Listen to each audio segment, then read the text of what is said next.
guys, welcome back. Na this time nimekuja hapa kuambia like jina nayo imeharibika, jina ya familia imeharibika kabisa.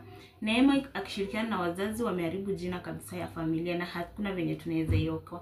Tell me why. Tulienda mimi, Levin, daktari na Bilal kuona penye multi-million mansion yenye tulikuwa tuna-expect yenye Neema alijengea Bilal. Guys, hata niambie ile nyumba uliona inaweza kuwa pesa ngapi? Haiwezi kuwa multi-million zenye Bilal amekuwa expend akitumia Neema ajenge nyumba and all that. I'm so disappointed na Neema. Yaani na sympathize na Bilal kwa sababu niambie Bilal amekuwa akituma pesa yake kuja kwa sistangu aki-expect like maybe Neema amejenga multi-million mansion, alafu anakuja anapata like katika mejengwa ni kama zizi la ng'ombe. Literally, niambia hata wewe kama ingekuwa wewe ungekuwa disappointed. Yaani I feel for Bilal kwa sababu hakuwa expect like Neema anaweza tumia pesa yake vibaya hivyo kujenga vitu zenye haziko. In part of that family inafanya inakuwa so ashamed like vitu zenye wanafanya they are not worth it. Like hiyo ni kutuaibisha kama familia. Kila mtu anajua sahi like pesa yenye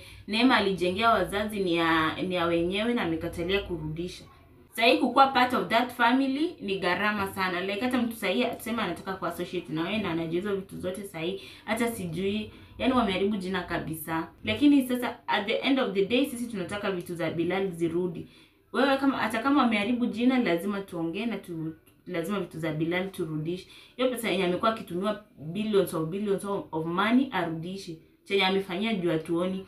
Amekuwa kifurahisha akina nani au na hizo pesa. After kukuwa disappointed na nyumba tena tunapata like babangu ako na mpango wa kando. Kwa nyumba kadogo Kenya amejengewa ameamua kuongeza bibi. Ameamua like atafute bibi mwingine aweke kwa hiyo nyumba. Juu si kwaona hata mamangu penye yako. Hizo vitu za Bilal zitachanganya wazazi, mtu mwenye ako involved nazo zitakuchanganya akili. Unaona sahi hata amani iko kwa hiyo familia.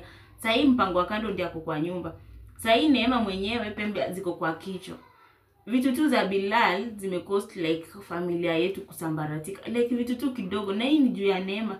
Ni juu ya Neema mwenye hasikii. Sijui hata majirani watatuangalia aje wakijua kwanza hii story eti Neema amekatalia pesa za wenyewe. Hii nyumba yenye tumejengewa hapa, hii nyumba yenye wazazi wamejengewa hapo, wamejengewa na pesa zenye si zao, zenye Neema amekatalia. Jina imeharibika hadi unapatana na mtu anakuambia eti yule dadako wa Pemba aliamua kurudisha vitu za wenyewe ama amekatalia bado.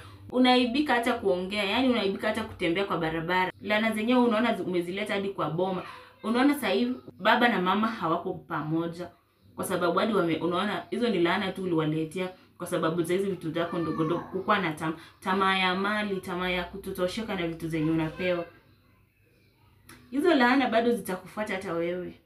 Usiporudisha vitu za wenyewe, rudisha vitu za wenyewe, laana hata zikuachilie. But kama utaendelea hivyo laana bado zitakufuata.